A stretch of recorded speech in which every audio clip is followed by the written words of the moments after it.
Waalaikumsalam. Baik, selamat siang Neng. Gimana nih kabarnya hari ini?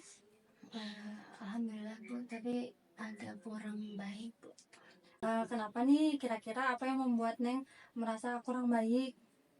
Jadi sebenarnya saya tuh merasa stres gitu loh Bu, belakangan ini karena banyak banget tugas yang harus dikerjain di sekolah, ditambah di rumah juga banyak banget pekerjaan dari ibu saya, karena ibu saya menuntut saya untuk membantunya di rumah gitu Bu. Jadi saya disuruh untuk cuci piring, jagain adik gitu. Nah itu tuh agak buat saya jadi tertekan gitu, dan tugasnya tuh jadi menumpuk gitu. Baik, pasti Neng ngerasa bahwa tugas-tugas tadi menumpuk ya. Dibilang tadi ada tugas dari sekolah, terus tugas dari rumah juga harus membantu orang tua gitu. Pasti apakah Neng merasa kesulitan untuk mengatur semuanya? Iya sih Bu, karena tugas sekolah kan banyak, tugas di rumah juga uh, lebih banyak gitu. Nah jadi saya tuh ngerasa uh, gak tahu harus fokus kemana dulu gitu, ngerjain yang mana dulu kayak gitu. Ya, ibu juga paham gitu ya gimana rasanya gitu ketika tugas tuh banyak, terus kesulitan untuk mengatur dan pasti Neng merasa kebingungan sama tertekan gitu. Dan ini pasti mempengaruhi perasaan Neng dan energi Neng. Apakah benar? Iya Bu, karena rasanya tuh capek banget gitu, dan kalau udah capek tuh kan malah jadi malas gitu untuk ngapa-ngapain, dan malah jadi nggak ngerjain apapun. Oke, tadi kan Neng merasa sangat lelah dan juga stres gitu yang Neng rasain karena banyak tugas ya, baik itu di sekolah, di rumah. Nah, kira-kira apakah tadi beban-beban ataupun tugas-tugas yang Neng udah sebutin itu membuat Neng jadi kurang fokus untuk menyelesaikan tugas-tugas sekolah ataupun yang lainnya? Betul Bu, kayak rasanya semua tugas itu tuh bikin saya jadi kewalahan gitu Bu. Nah terus kadang tuh saya kalau mulai suatu tugas, tugas yang lainnya tuh malah terabaikan gitu. Jadi saya malah nggak ngerjain apa.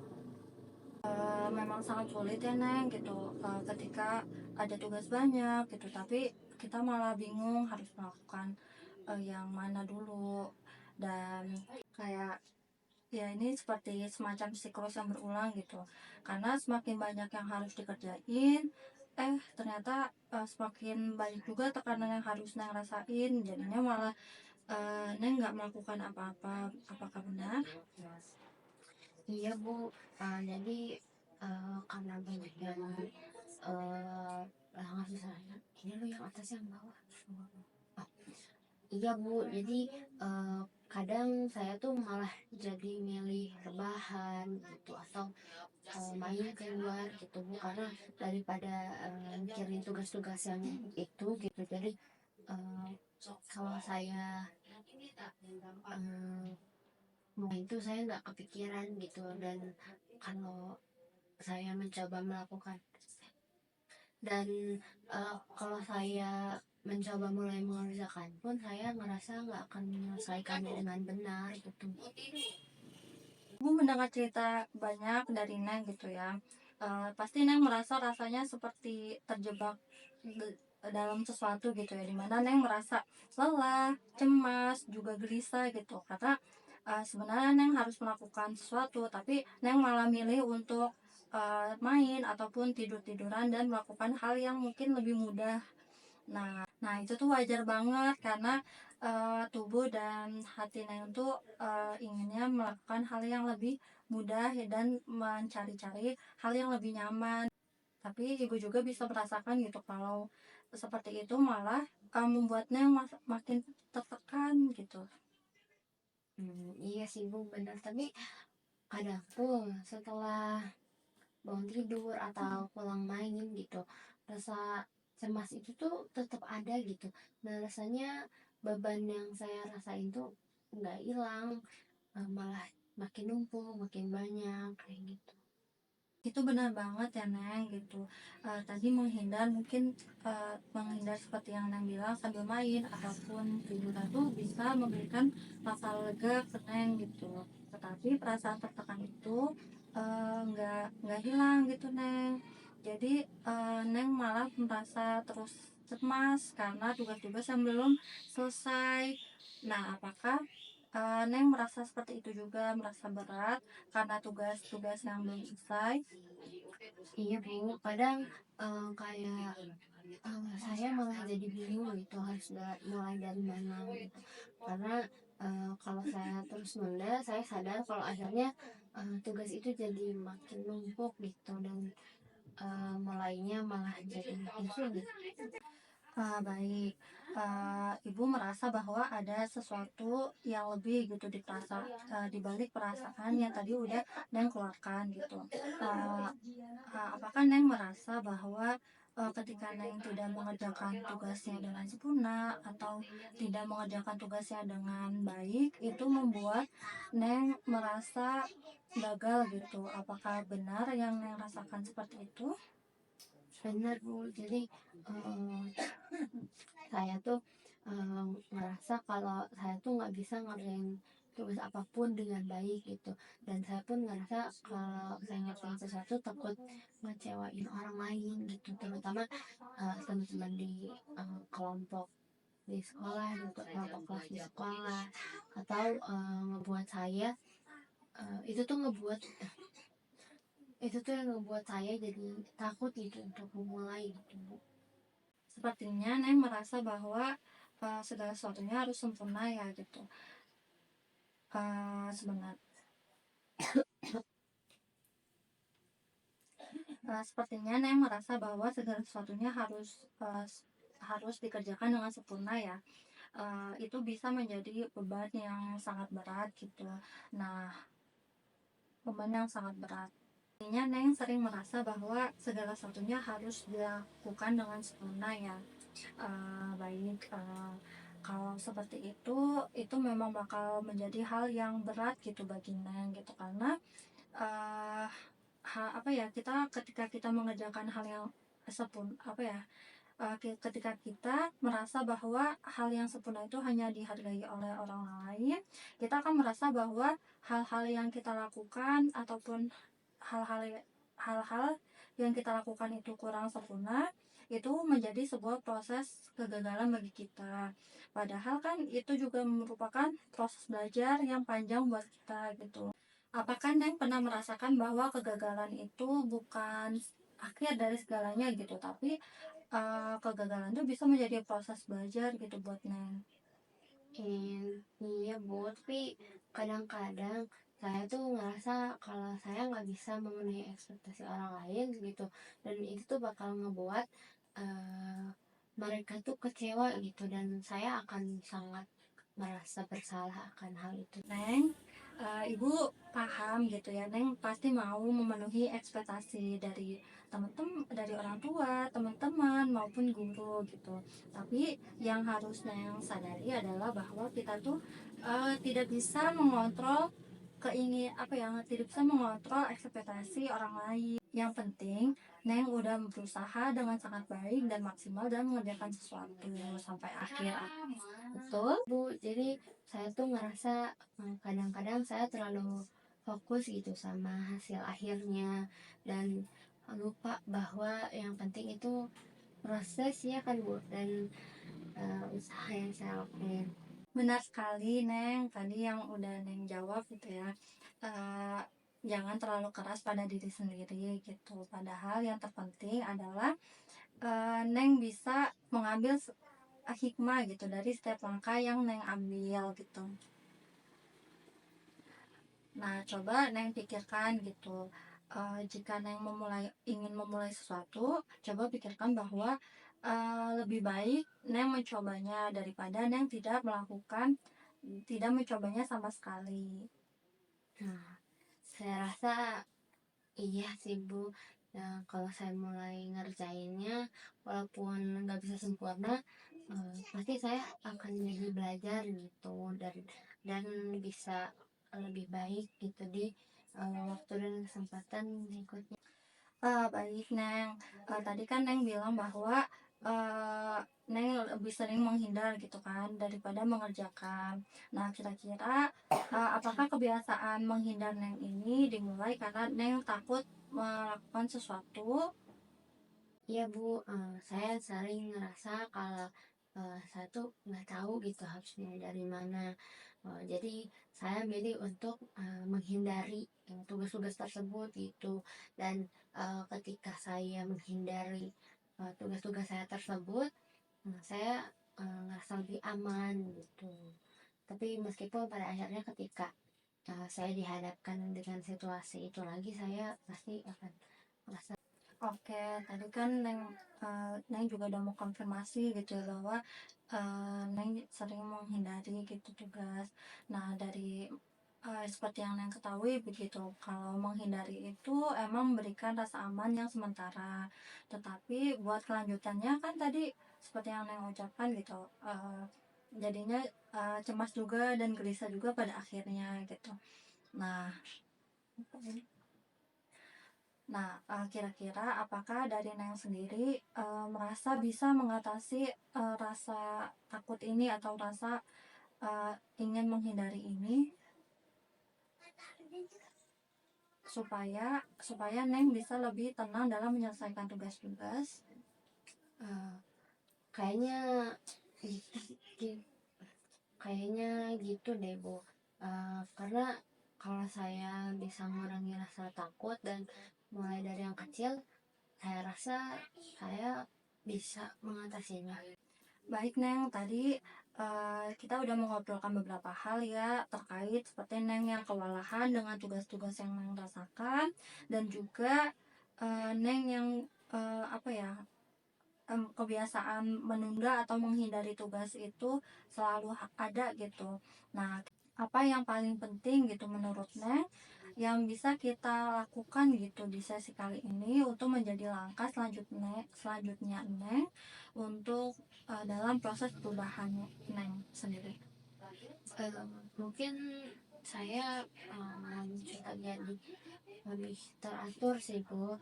Kayak tugas-tugas yang sering menumpuk itu, eh, karena saya hindari tugas itu, dan itu bikin saya stres. Jadi saya ingin bisa menyelesaikan tugas-tugas dengan tepat waktu dan tidak menunda-nunda lagi. Baik, bagus banget ya tadi yang apa ya, keputusan Neng yang sudah Neng putuskan gitu. Eh, Maka Ibu tegaskan lagi pada sesi kali ini kita akan menetapkan tujuan kita supaya lebih terstruktur di mana kita akan mengarah untuk cara Neng mengatur waktu, apa sih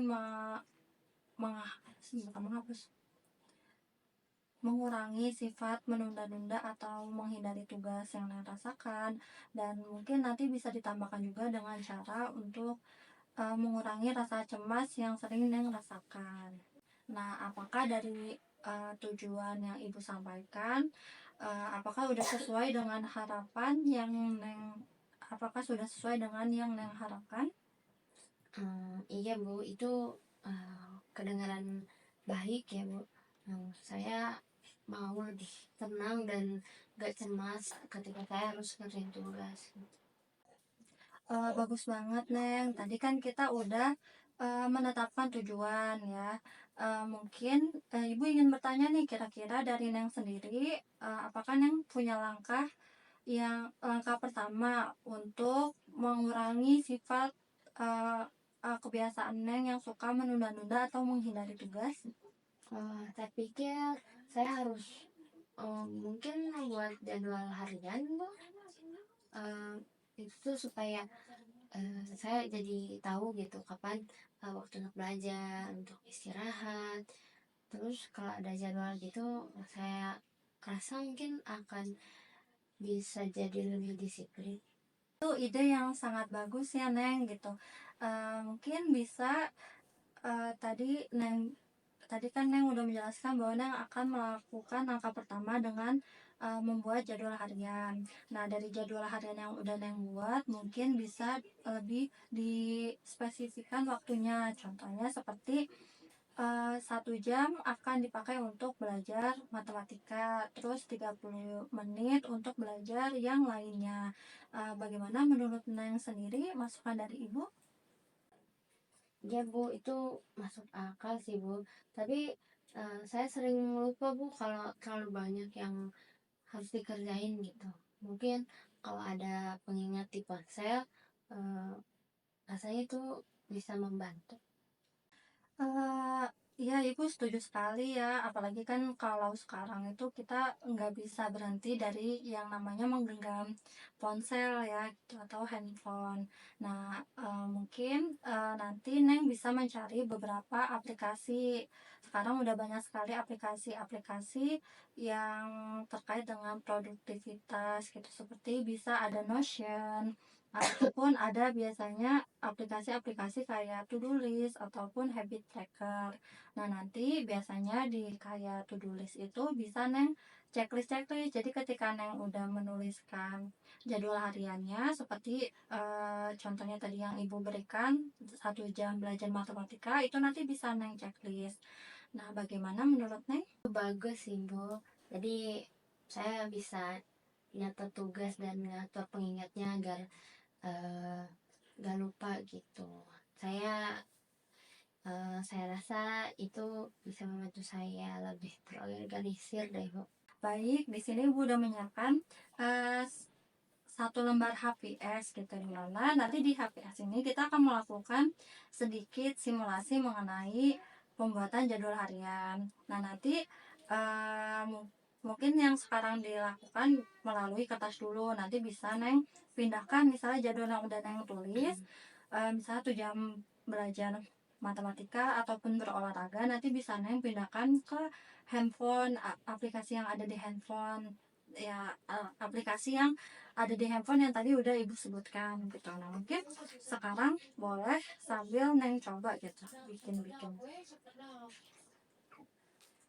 Kamu Nah, boleh di sini ditulis dulu kayak to-do list.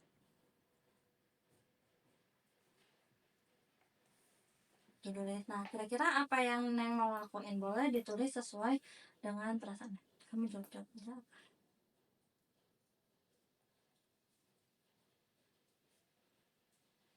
Nah, mungkin biar eh, apa ya, to-do listnya bisa lebih terstruktur, tadi kan Ibu udah bilang buat lebih dispesifikan waktunya seperti misalnya olahraga mau 30 menit. Nah, boleh ditulis.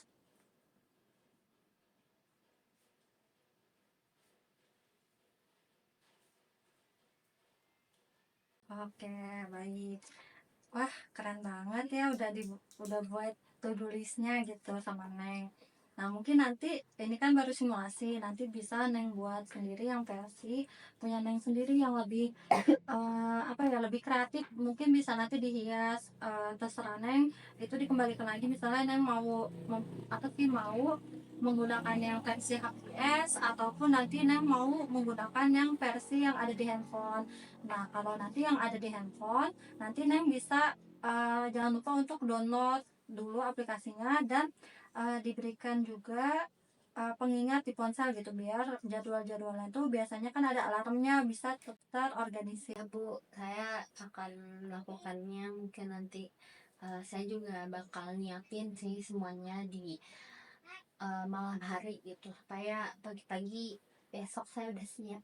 Sangat bagus ya, tadi kita udah melakukan identifikasi maupun tadi kita udah melakukan simulasi gitu. Nah, selanjutnya adalah kita nanti akan melaksanakan evaluasi dan pengecekan. Jadi nanti Ibu harap Neng sendiri boleh mendatangi Ibu gitu setiap seminggu sekali buat pengecekan, ataupun kalau Neng mau datang ke ibunya misalnya 3 hari sekali itu sangat diperbolehkan gitu.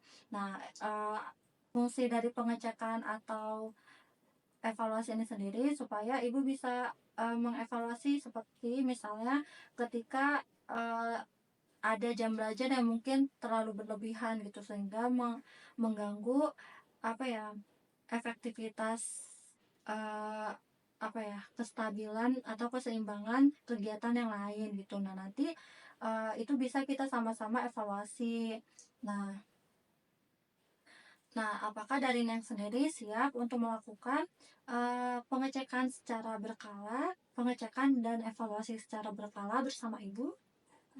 Iya Bu, saya siap gitu. Saya rasa dengan evaluasi setiap minggu dan rutin itu, saya bisa melihat apa yang berhasil dan apa yang perlu diperbaiki. Baik, mungkin dari Ibu sendiri cukup sekian gitu. Semoga apa yang tadi udah kita laksanakan dan tadi juga Ibu udah mendengar cerita Neng dan semoga itu dapat membantu Neng gitu. Iya Bu, makasih banyak ya Bu atas bantuannya, bimbingannya. Iya, sama-sama Neng gitu. Semangat ya bikin plannya, semoga dilancarkan dan Neng bisa lebih baik ke depannya gitu. Hmm. Udah, Terima kasih Bu. sama-sama.